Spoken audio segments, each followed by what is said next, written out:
तुम्हारे भीतर छोटी मां के गुण हैं।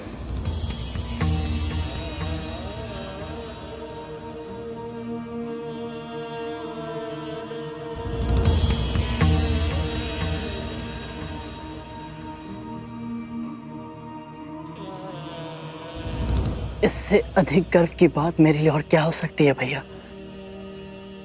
माँ ने जब मुझे आशीर्वाद दिया था कि मैं प्रभु विष्णु के चरणों की सेवा में अपना संपूर्ण जीवन समर्पित कर दूं, तो उस समय मुझे इसका महत्व समझ ही नहीं आया था। किंतु आज परमात्मा के साक्षात दर्शन करने के बाद मुझे यह आभास हुआ कि मां ने मुझे जो आशीर्वाद दिया था उसके पीछे मेरे लिए इतने बड़े सुख की कामना छिपी थी।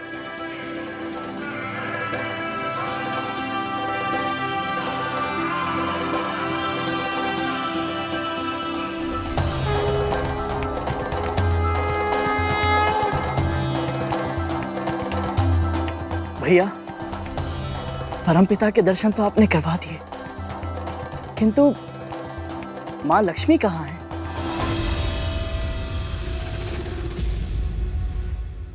मां लक्ष्मी और प्रभु का वियोग हो गया है,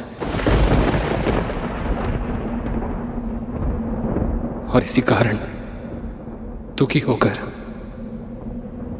प्रभु गहन ध्यान में चले गए हैं।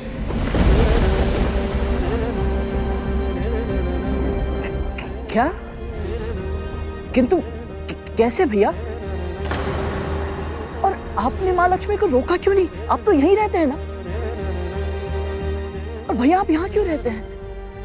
अपने भाइयों के साथ, बड़ी माँ के साथ क्यों नहीं रहते? और वहां आपका नाम लेना वर्जित क्यों है भैया? शांत हो जाओ गरुड़। इतने प्रश्न एक साथ पूछोगे तो उत्तर कैसे सुन पाओगे? क्षमा कीजिए भैया, माँ भी यही कहती है कि मैं बहुत प्रश्न पूछता हूँ, किंतु मैं भी क्या करूं भैया। माँ को मैं कितना भी पूछूं वो मुझे कुछ नहीं बताती है, इसीलिए मैं सबसे प्रश्न पूछता रहता हूँ। और जब तक मुझे अपने प्रश्नों के उत्तर नहीं मिलेंगे भैया, मैं अपना उद्देश्य कैसे पूरा कर पाऊंगा? कौन सा उद्देश्य?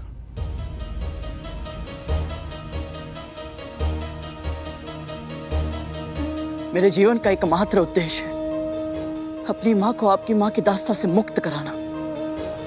और इसीलिए मुझे जानना है भैया कि माँ बड़ी माँ की दासी बनी कैसे? भैया आप तो सबसे बड़े हैं, मेरी अपेक्षा केवल आपसे है भैया। क्या आप भी मुझे सत्य नहीं बताएंगे? जटिल प्रश्नों के उत्तर सरल नहीं होते गरुड़। जिस सत्य को तुम जानने का प्रयास कर रहे हो उसे समझ पाने के लिए तुम्हें और भी बहुत कुछ जानना होगा। उनके अतीत का संसार जानना होगा तुम्हें, उनकी परिस्थितियों को अनुभव करना होगा, तब समझ पाओगे तुम कि उन दोनों ने वो मार्ग क्यों चुना जिस पर चलकर वो आज इस स्थिति तक पहुंची हैं। ये कहानी बहुत लंबी है गरुड़। मेरा संपूर्ण जीवन भी इस पहेली को सुलझाने में क्यों ना लग जाए, मैं वो मूल्य चुकाने के लिए भी तैयार हूं।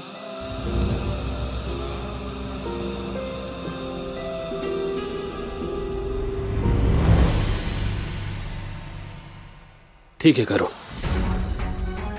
मैं प्रारंभ से आरंभ करता हूं। पहले ब्रह्मांड ऐसा नहीं था जैसा आज है, केवल शून्य था। केवल ओम का नाद था चारों ओर।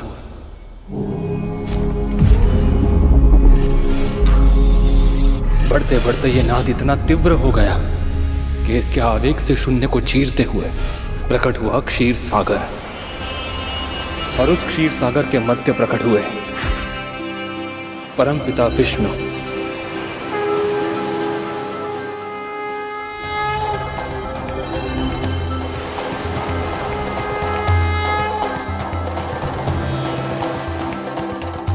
फिर प्रभु विष्णु की नाभि से एक कमल के ऊपर ब्रह्मा जी की उत्पत्ति हुई।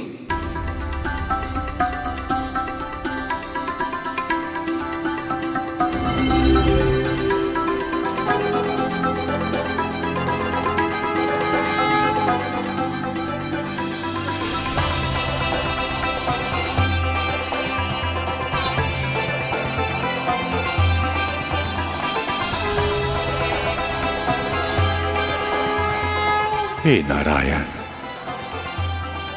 मैं कौन हूं और मेरे जीवन का उद्देश्य क्या है? ब्रह्मा हैं आप, और आपके जीवन का उद्देश्य है सृष्टि का सृजन करना। जो आज्ञा प्रभु। सृष्टि के सृजन के लिए ब्रह्मा जी ने 10 मानस पुत्रों को जन्म दिया, जो प्रजापति कहलाए। ब्रह्मा जी ने उन्हें आज्ञा दी कि वे सब अपनी अपनी संतानों को जन्म देकर सृष्टि का विकास करें, और इन सभी में प्रमुख थे मरीचि और दक्ष प्रजापति।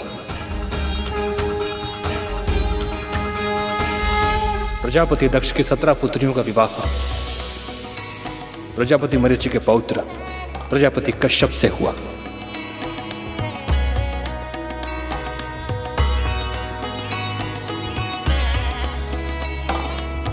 इनमें अदिति से देवताओं का और दिति से दानवों का जन्म हुआ। किंतु भैया, एक पिता की इतनी अलग अलग प्रकार की संतानें, ये कैसे संभव है? प्रजापति दक्ष ने सृष्टि के सृजन और संतुलन के लिए नियम बनाए। उन्होंने प्रत्येक जीव की प्रकृति, प्रवृत्ति और आकृति को अलग अलग गुण दिए। इन गुणों के आपसी समागम से अलग अलग जातियों का जन्म हुआ। पिता एक थे, परंतु माताओं के गुण, मनोभाव और स्वभाव अलग अलग थे, जिस कारण उनकी संतानें भी अलग अलग प्रकृति, प्रवृत्ति और आकृति की हुई।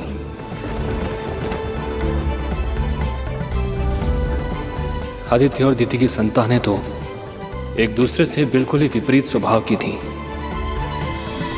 देवताओं में सत्व और रजस गुण थे,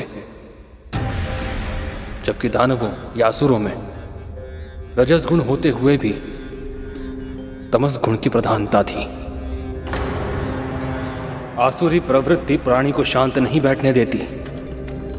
उसका मन सदैव इसी में लगा रहता है कि कैसे वो किसी से कुछ छीन ले, दूसरों को कष्ट पहुंचाए, सभी कुछ नष्ट कर दे। उनके इसी विनाशकारी स्वभाव के कारण उनका युद्ध देवताओं से होने लगा, और समय के साथ साथ ये देव असुर महासंग्राम में बदल गया। असुर केवल अपनी शक्तियों का फुहड़ प्रदर्शन करना जानते थे, जबकि देवता देवराज इंद्र के नेतृत्व में संगठित थे और कौशल के साथ दैवीय शस्त्रों से युद्ध करते थे। असुर बार बार हारने लगे। इसी कारण उनकी माता दिति स्वयं को अपमानित अनुभव करने लगी, और दूसरी ओर देवताओं की माता अदिति, उनका सम्मान दिन प्रतिदिन बढ़ने लगा, क्योंकि उनके पुत्र बलशाली थे, गुणकारी थे। देवी अदिति की, देवी अदिति की, देवी अदिति की, देवी अदिति की, देवी अदिति की।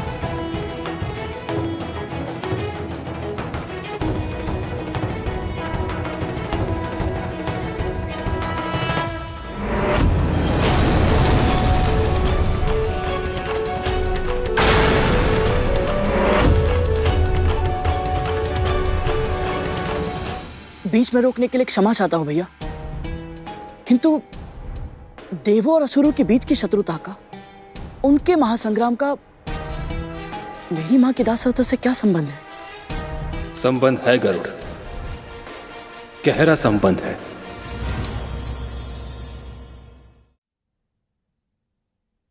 हमारी सृष्टि की रचना बहुत ही अद्भुत है गरुड़। सृष्टि के किसी भाग में यदि एक तितली भी अपने पंख फड़फड़ाती है ना, तो उसके फलस्वरूप सैकड़ों सहस्त्रों योजन दूर सृष्टि के दूसरे भाग में बवंडर आ सकता है, अकल्पनीय विनाश हो सकता है। अपने पुत्रों के स्वभाव के कारण दिति और अदिति के बीच जो कुछ भी हो रहा था,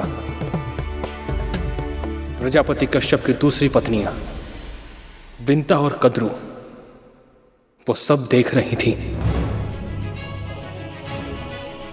उन्होंने जो कुछ भी देखा, अनुभव किया, समझा, उसने उन दोनों की नियति तय कर दी। कैसे?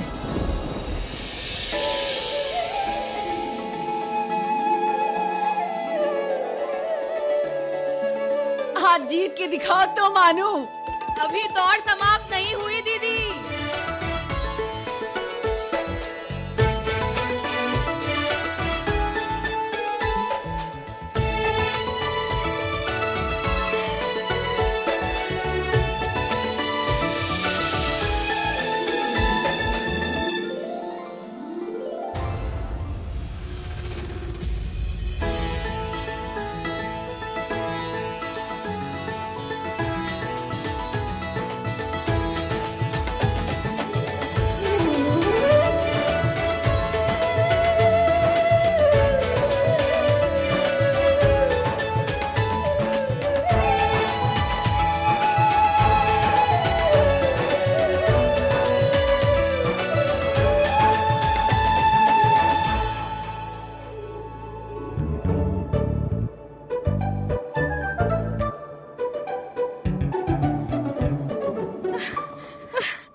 हर बार कैसे जीत जाती हो तुम विंता? आनंद तो दौड़ में है दीदी, फिर चाहे मैं जीतूं या आप, बात तो एक ही है।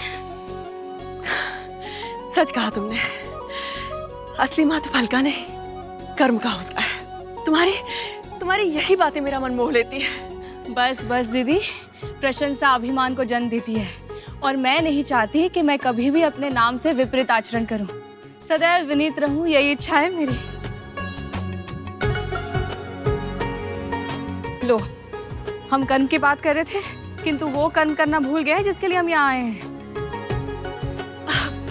मैं पूजा की सामग्री तैयार करती हूँ।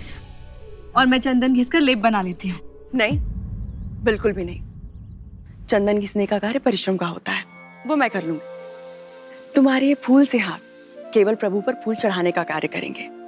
इन प्यारे से हाथों को मैं कभी कोई कष्ट नहीं होने दूंगी। पर दीदी आप... नहीं, अपनी दीदी का आदेश नहीं मानोगी? ठीक है।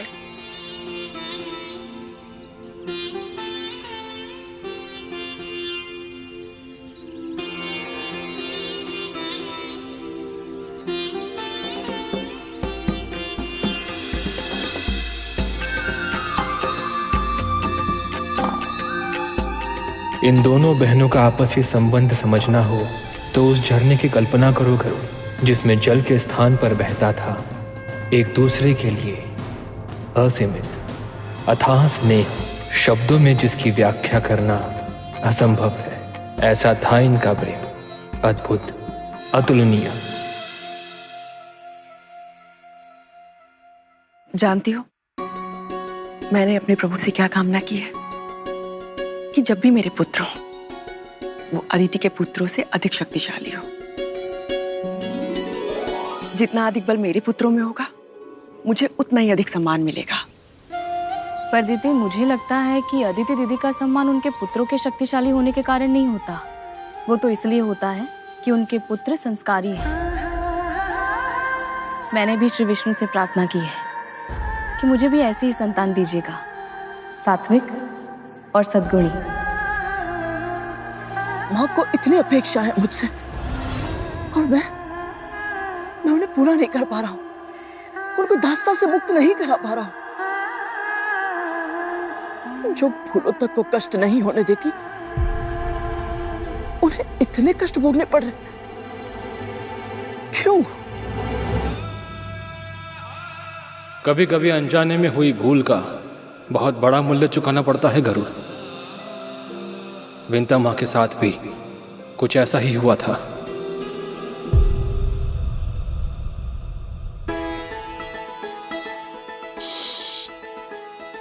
कितने सुंदर पंख हैं इसके। ओहो दीदी, इसके देखने, सुनने और सूंघने की क्षमता बहुत अधिक होती है। आप नहीं पकड़ पाओगे इसे।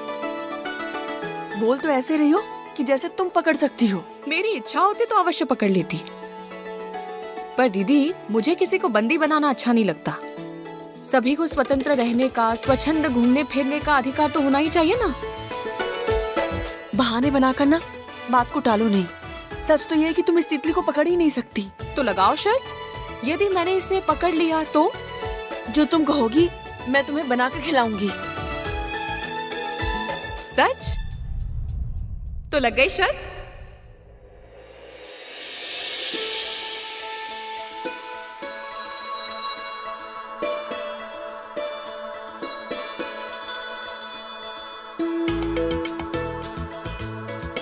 एक ही स्थान पे खड़े होकर उसे देखती रहोगी और उसे पकड़ने का प्रयास भी करोगी।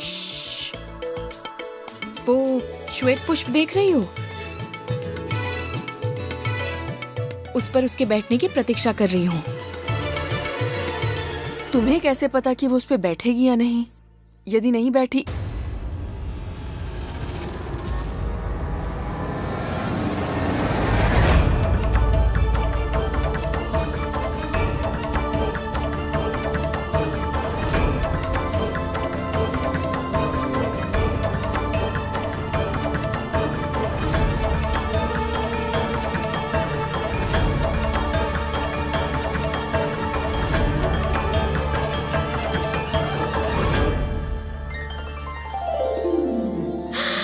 पकड़ लिया। बोलो दीदी, मानती हो अपनी हार? हाँ हाँ मान गई। तुम जीत गई और मैं हार गई।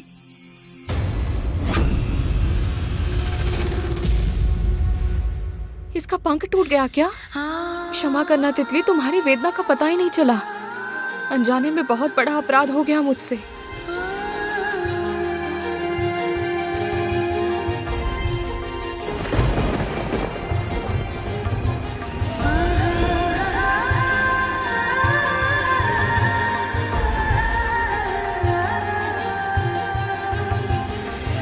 छोटी सी शर्त के लिए एक जीवित प्राणी को पीड़ा पहुंचा दी मैंने। हे प्रभु, मैं प्रण करती हूँ, आज के बाद ऐसा पाप कभी नहीं करूंगी। तुम व्यर्थ ही चिंता कर रही हो। तितली ठीक है, उसे कुछ नहीं हुआ। कुछ तो हुआ है ना दीदी, कष्ट हुआ है उसे। तुम भी ना कितना सोचती हो। यदि सोचना ही है ना तो ये सोचो कि मैं तुम्हारे लिए क्या पकवान बनाऊं। शर्त तो हार गई हूँ, दंड तो भुगतना ही होगा। आनंद तो शर्त लगाने में है दीदी, फिर चाहे मैं जीतूं या आप, बात तो एक ही है। और बहनों में शर्त केवल खेल के लिए होती है, उसे निभाने की आवश्यकता नहीं होती। एक दूसरे के लिए जो स्नेह इन दोनों के हृदय में है, उसे देखकर तो मैं सोच भी नहीं सकता कि बड़ी माँ ने माँ को दासी बना कर रखा है। यह स्थिति आई कैसे भैया? ये स्थिति उन दोनों का भाग्य कैसे बनी, इसके अनेक कारण थे, किंतु सबसे महत्वपूर्ण कारण था विंता मां से अनजाने में हुआ एक अपराध। छोटी सी शर्त के लिए उन्होंने निर्दोष तितली को अपना बंदी बना लिया था। कहते हैं कि किसी निर्दोष को अगर कोई कष्ट पहुंचाता है तो उसे अपने कर्मों का फल इसी जन्म में भुगतना पड़ता है। किंतु अनजाने में हुए इस अपराध का दंड विंता मां को कब और किस रूप में मिलेगा, इससे वो दोनों ही अनजान थी।